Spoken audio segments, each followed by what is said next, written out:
Welcome back to sunny Minneapolis on this Sunday noon game.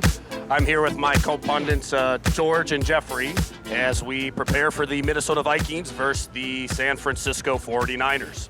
Most importantly, Christian McCaffrey is not in the game today. What do you think about that? So I'm Clay, as usual. This is Cole, and we have a guest star today. This is Jake. I'm Jake. Our boy. And Cheese, you can take it from here because Cole didn't do a very good job.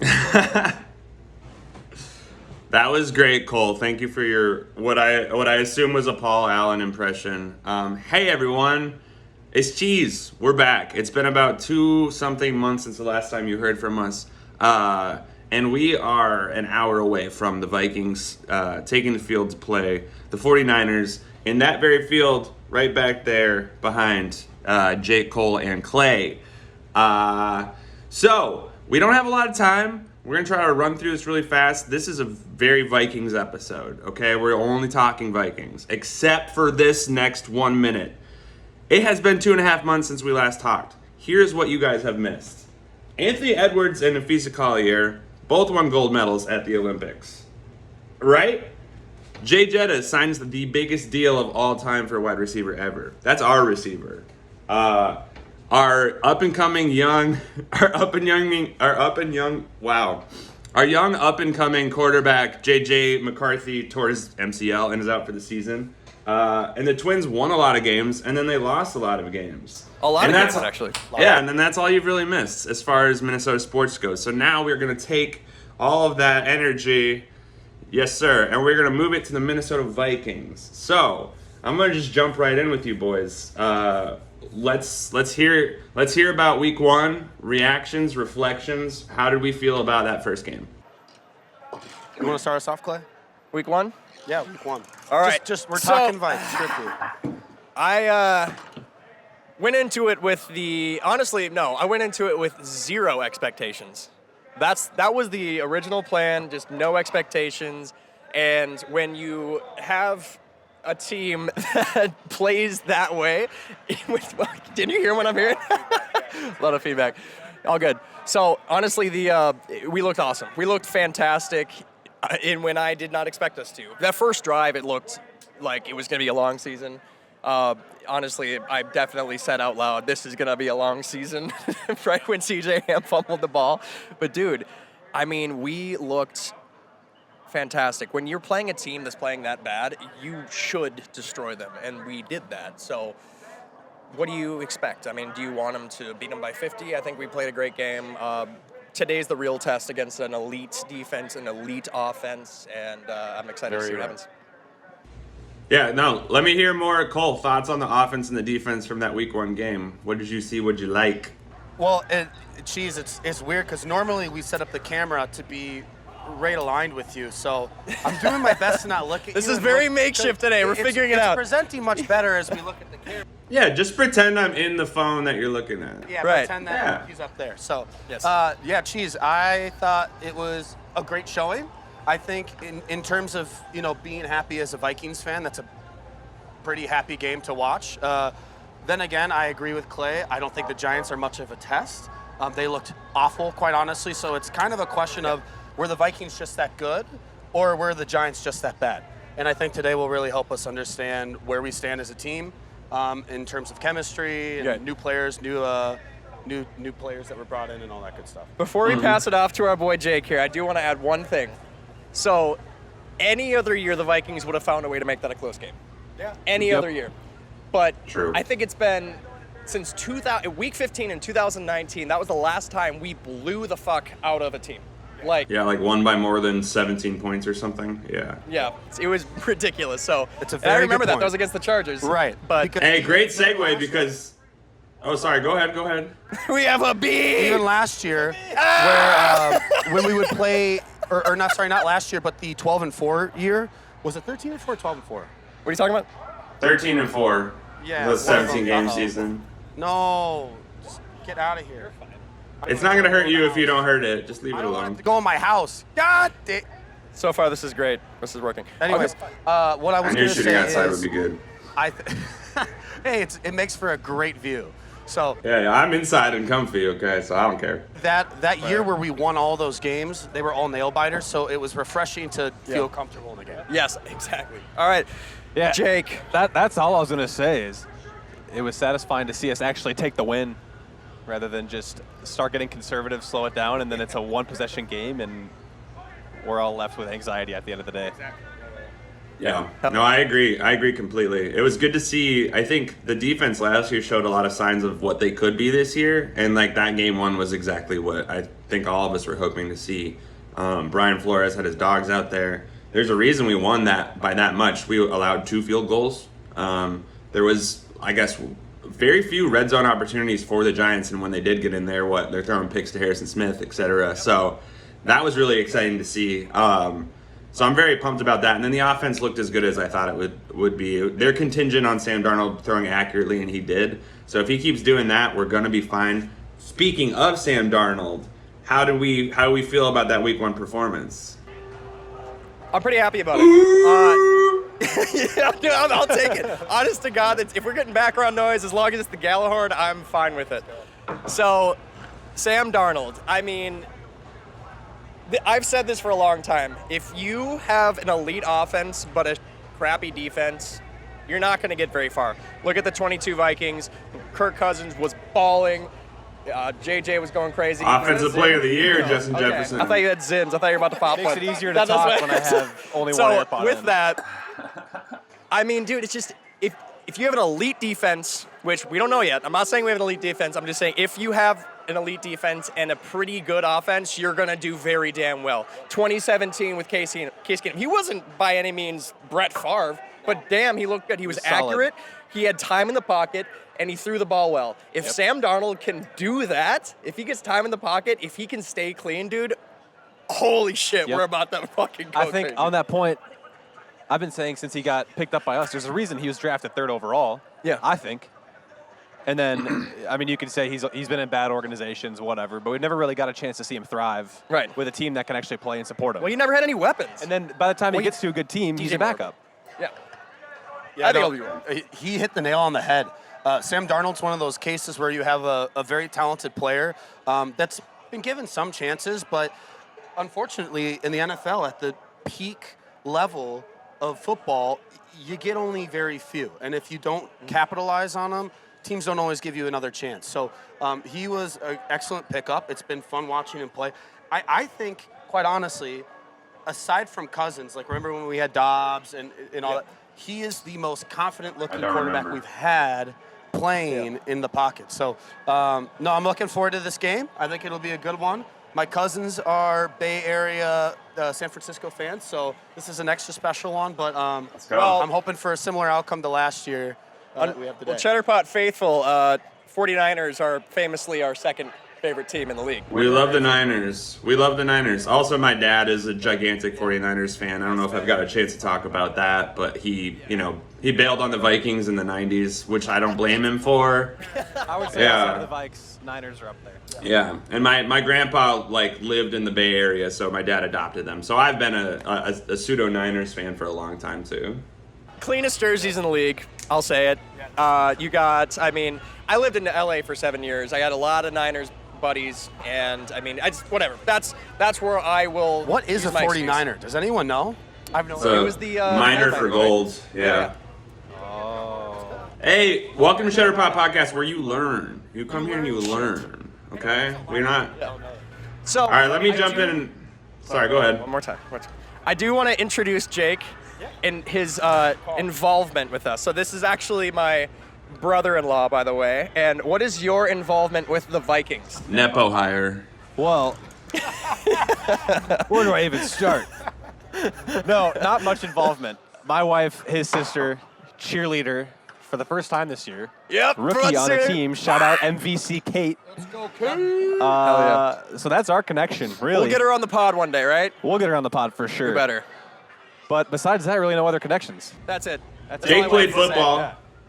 I wanted you to say that my sister was a Vikings cheerleader. His That's sister, all I my wanted. wife. Kind of a big deal, kind of a flex. All right, We're happy Cheese, to have take us him. away, buddy. Sorry, I didn't mean to cut you. Oh, you're all good. No, we're psyched to have Jake here. Jake played football, which, I mean, I played like in middle school. I didn't play like high school shit. So we at least have like that perspective, which is nice. But yeah, no, let me jump off on that Sam Darnold thing because what Jake said was exactly what I wanted to say. I mean, like, the guy was a top 3 pick for a reason. It's giving, Baker Mayfield, right? It's kind of giving Geno, like, a really good quarterback who just, got drafted really high with bad organizations that didn't do the things they needed to help a young quarterback succeed. And then you come to a place like Minnesota that's got everything ready. Literally, they got, like, the next quarterback ready to go for you. So, like, the pressure is so off Sam Darnold. Obviously less so this season since JJ's hurt, but the pressure's off him. He's out there balling. It's easy to make jokes about him because, he was drafted 3rd and then didn't do well. But if you watch the man's tape, if you watch the highlights, and I know there's lowlights, but he has done some incredible stuff for a goofy-ass looking white boy. Like, he is truly so athletic and so talented. And I think just having the system around him for his confidence is going to be enough for him to play at, like, at least a playoff level. And if that's the floor, imagine what the ceiling is, So I've been a Sam Darnold believer since before we even signed him. I'm really excited he's here, and I think that we are in good hands with him. It's sad to not see McCarthy be in there right now because he's hurt, but this is not a bad alternative option. Right. His time will come. Yeah, that's the kind of guy you want to see win. And I said it before when we on the episode where we were predicting the record, that we're going to look a lot like, I think, the 22 Seahawks, who surprised a lot of people, who had an awesome defense, a very young defense, and had some Great core receivers. Great core receivers, and just a quarterback who got a shot, wanted to win. And I think that's kind of the model that we're going to be after, man. I think we're going to look really damn good. And like I said, though, today's the test. We got an elite defense and an elite offense that we're up against, so we'll see what happens. Yeah. How do you all figure we fare against Mason instead of McCaffrey? Obviously, when you have McCaffrey in, very little teams actually stop him. Some contain him in terms of his effectiveness in the game, but very few have actually shut him down. So that's one of those players where you're just like, you do what you can.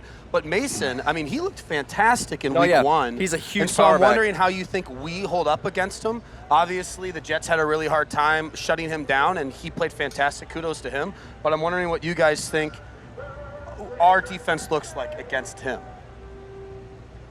I think you take. I didn't know Cole was the host. That's as crazy. good as Purdy is, as good as. I'm just trying to move. Sorry, we just cut Jake off. That was very rude, Cheese. That was very rude. Oh, I didn't even hear him. Yeah, I whispered it. You didn't hear it. Extremely rude. Oh.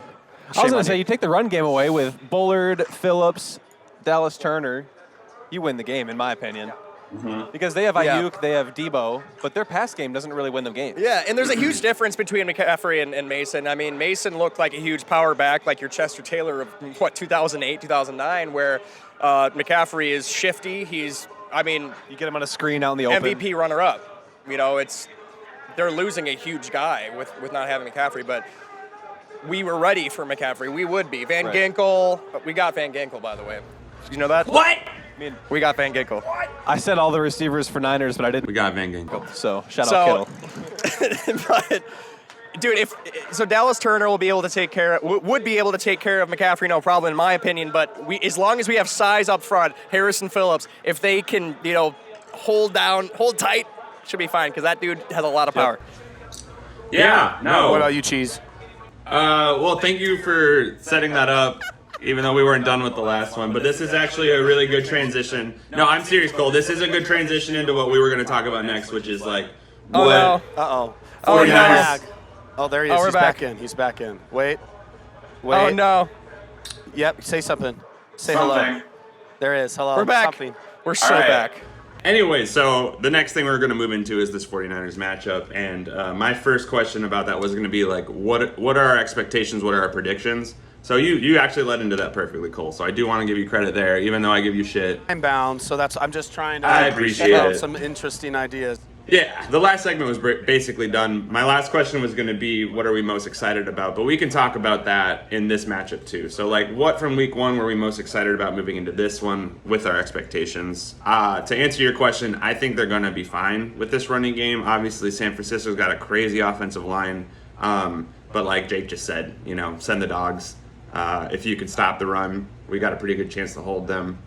If Debo's not going crazy if they're not, scheming all their shit through him, I don't see how it'll be like a tremendously hard matchup, but the 49ers are a team I never underestimate. So that defense is scary. So with that being said, my expectations for this game is I think it will be close. We beat them last season, given they didn't have Debo, and I think Williams was not out there, their offensive lineman.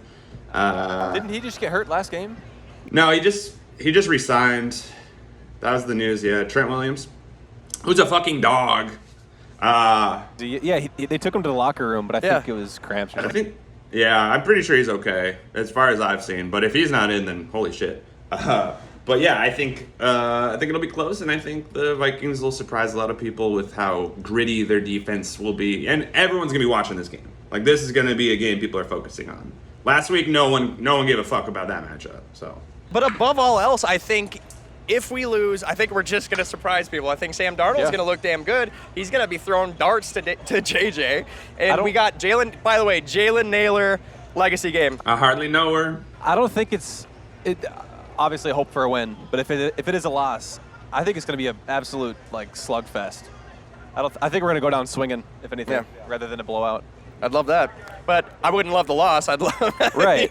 I would just love showing signs of life. I wouldn't love repeating what my very first and only U.S. Bank Stadium game I've ever been to was against the Bears on, what was it, Sunday or Monday night? Monday night. Fuck, that was awful. I think it was 6-0.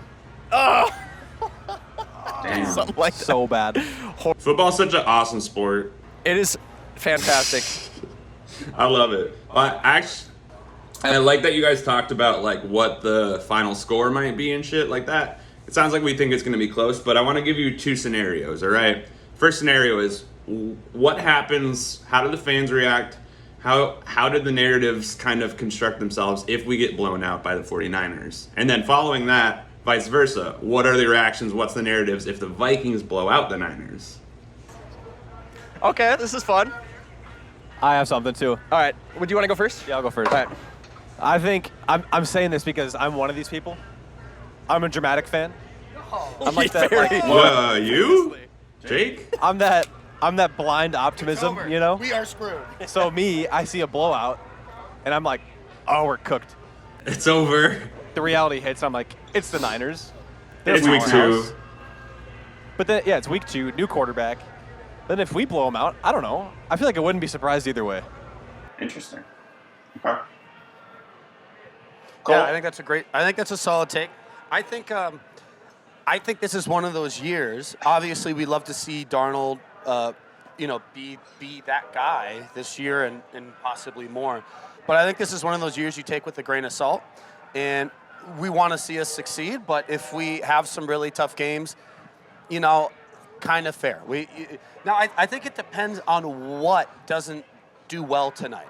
Or this afternoon. Because if the Vikings defense performs incredibly poorly, that's a little concerning. Because Brian Flores has gotten a lot of stock to invest in this defense, and he's an incredible coordinator. So we expect the defense to play well.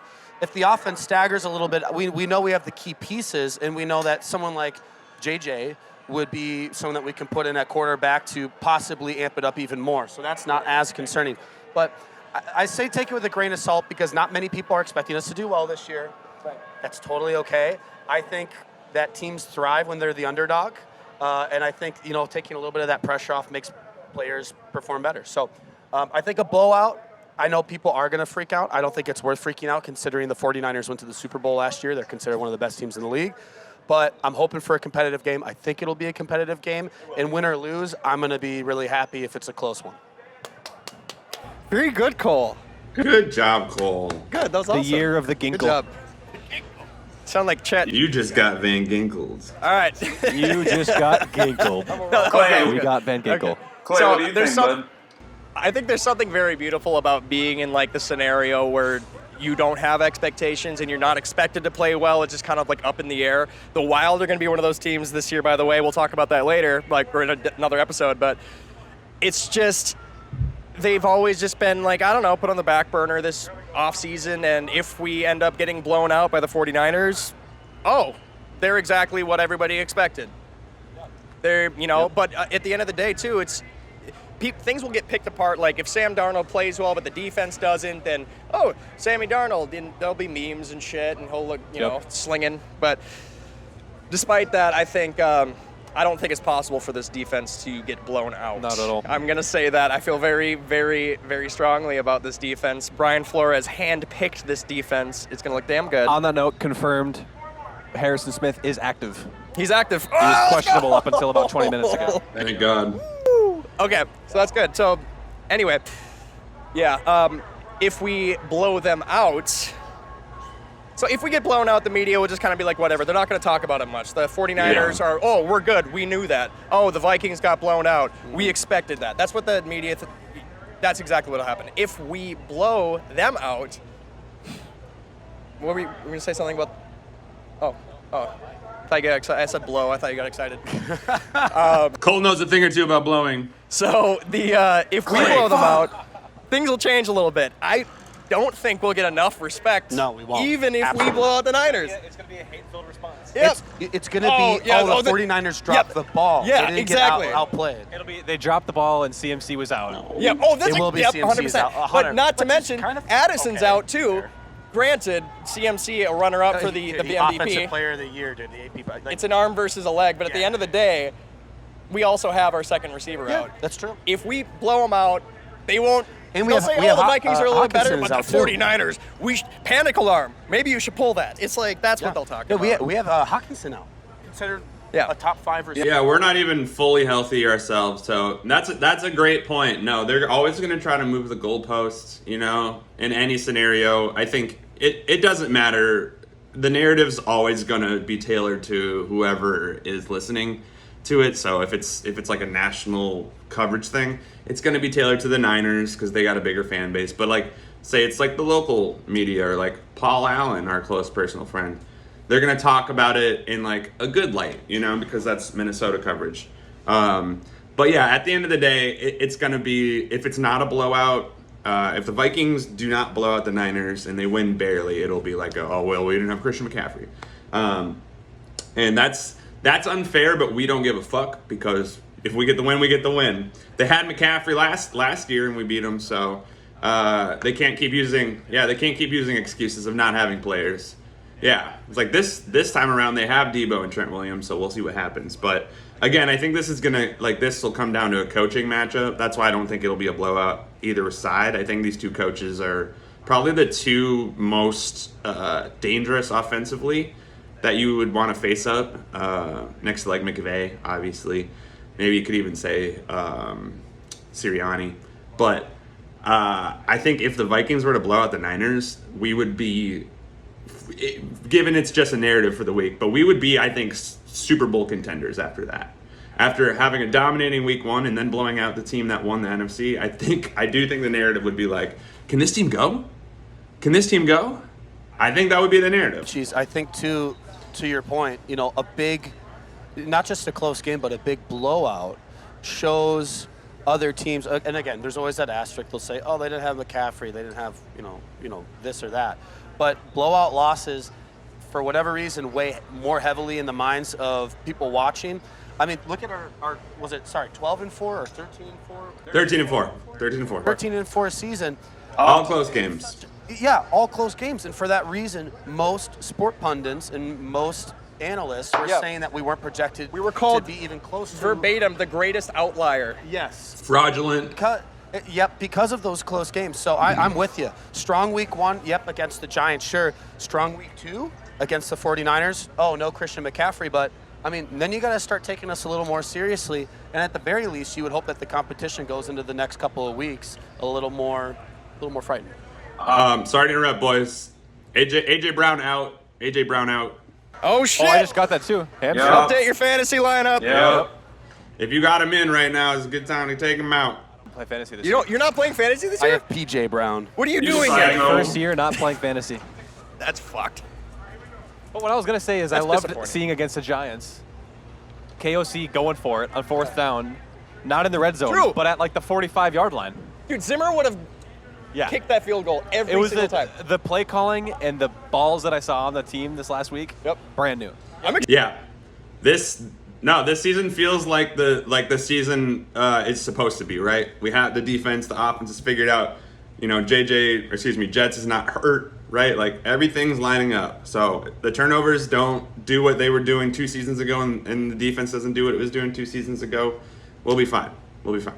You know, that's a really good point, Jake. It feels like a year where the team knows, take big shots, throw that go ball. You know, go on the the 4th down midfield or wherever else, and try nifty play. Try just doing things differently. And I love that because they know they have the personnel. So the name of the game this year is, hey, we're already expected to be dog shit.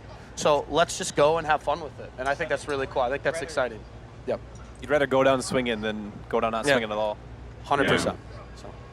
Yeah, I'd agree. I think we got them right where we want them. Like, no one expects us to win and then watch us win. It's kind of like the Kirk Cousins story, RIP, he's not with us anymore, but anytime we're down in a game, it was just kind of like, well, we got Kirk and we got KOC calling the plays, we got JJ. Like, I'm not scared.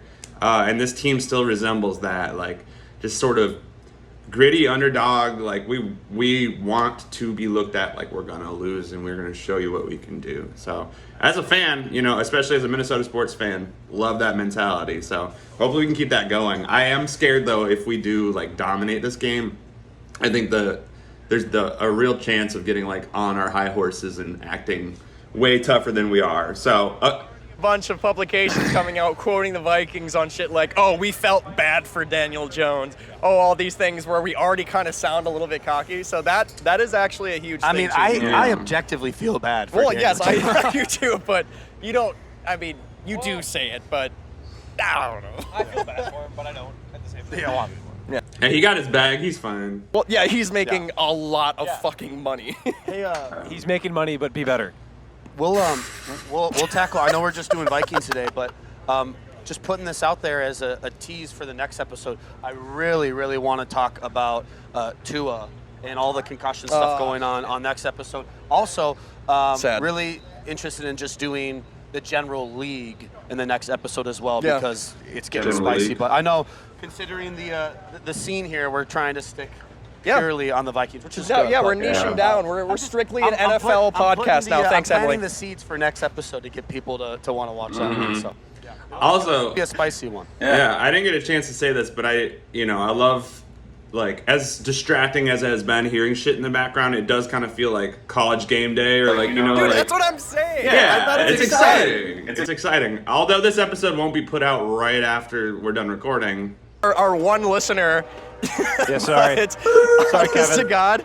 We'll get this And B. up. We'll probably do this many more times. This is a dope-ass backdrop. I gotta be honest, it's fucking sick. But we'll Right. make sure everything is a lot better, a lot more streamlined for the next episode. But we want to try it. It's fun. Yeah, it's fun. It's a good atmosphere. We got a game to catch. We do it. Yeah. Okay. Hey. What is it? It's 11:11. Make a wish. One more topic. Well, okay. My one last thought, unless Cheese, you have anything, but I was thinking we all just do a 30-second just hot take about anything. It could be Viking specific. Ooh. Hot take, something Like an totally out of unpopular pocket. opinion, or Oh, incredibly. Like Okay. Like hot take. Like people gotta think about that mine are then. watching, the very few are gonna go, oh. all right, Cole's hot take corner. Jake. I got one. Panthers shutout. That is a hot take. Oh, wow. That's a very hot take. Okay. Bryce Young, perfect game. Mine's about Subway. Should I make it about sports? Yeah. No, do Subway. I thought we were talking about. Wait, it's not about football. The tuna melt. The tuna. About the Subway thing. Now. The tuna. Get it toasted. Tuna melt at Subway. Most underrated sandwich. And here's something that not a lot of people know. The best things to put on it: strip of ranch, strip of honey mustard. Thank me later. Stripper Ranch. What is Strip of ranch. Love me a Oh, good man. fucking bottle of Stripper Ranch. Yeah. Stripper Buffalo. Yes. Don't fucking make fun of my Subway order, bro. Sorry. No, I get it. Hey, Yep. you know, Cheese, I It's not thought fucking cool, bro. I I think think that's a really good that's take, purely Cheese. a hot Thank take you. from the get-go because you just mentioned Subway and eating there. So you already have a lot of people swayed thinking that that's interesting. What's your hot take? Just doing my job, you know. No, you do yours. I don't have one yet. Okay, my hot take. I know it's only been one game, so again, hot take, right? This is a bit of a stretch. I think combining the fact that Sam Darnold showed promise, was drafted high, had a really good showing, he's got power and tools around him in this team. I think top 3 quarterback in the whole league this year. Ooh. I mean, he's top 2 right now. I could hop on that, especially with Tua getting hurt. Yeah. You want here? I think it just opens up a spot. Yep. With Hawk Tua, Top right? 3. I guess that's not really even as hot. Top quarterback in the league. Beats out Mahomes in terms of yardage, passer rating, all that kind of stuff. Interesting. Scorching. I'm gonna do a hot take that this is actually Jake. I'm taking Jake's brain for a second because he says it in the chat about once a week. CD Lamb is overrated as fuck. Ooh. Come on. Yeah. Okay. All right. That's a He's- hot okay. take. It's a hot take. But I So love it. here's why. What I mean by that, he's a great wide receiver. Top 5. Not bad. Sure. However, Cowboys fans are so fucking annoying, dude. They are just glued to this guy's.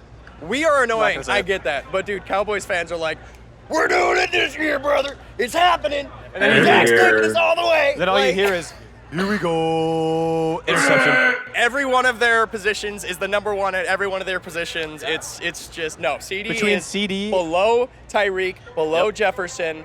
He could be an argument for number 3 maybe, but at that point it's Between CD and Dak, they're not going to be able to pay anybody. no. That's half of their cap space. They're screwed. I'm pretty sure. Yeah. You know what's interesting too? CD's nuts. You know, stats won't lie on players. You know, if a player has good stats or, you know, they're posting good numbers, Yeah. they have to be good. To be fair, a lot of the times that can be someone that's thriving within a really well-built team. But I think he's kind of one of those cases sometimes. And here's something, you know, some of the best receivers in the league, when interviewers ask them, hey, who do you think's the best receiver, or like what, they'll say like DJ Metcalf. And like his numbers don't show that he's like, that's what I meant. What? I said DK. One of the two. I think they're brothers. It's DK. But most importantly, Okay, I don't know what's you know, happening. his numbers don't necessarily say that he's like the best or even top 5, but it's interesting because some of the best receivers will say purely on his ability that he is one of the best receivers in the league. What? We have to get going pretty soon. That's Get a out of here. So shit. you're taking a very long time, Cole. Cheese, that's a shit. God, you're Hold on. being very Shit. rude. Before we go, I don't want any other answers than numbers. Final score prediction right now. Go. Jake. 27-24 Vikes. Yeah. It reminds me of a tale. So way back when. No. My score is 24-14. Vikings. 24-14. Who's gonna win? Who's gonna win the game? Where are we gonna win it? Okay. They didn't answer. They didn't answer. They just did that. I think it's be high scoring. 31-28 Vikings. Oh. Wow, we're all picking the Vikings. That's crazy. Give me Wild. 2017 Vikings. 2017. All Got right. it. All right, that's it. Nice. Is that it? How Thanks, do we end everyone. this? Yeah. With a skull, right? Skull? Well, like, we'll do a collective skull. Skull. One, another. Skull! Skull. Skull! There, that was terrible, but All right. All right, we'll see you next I time. promise you next time we'll get this a little bit more streamlined. It will look a little better. But I Perfect. think it's been good. Give me a kiss. Bye!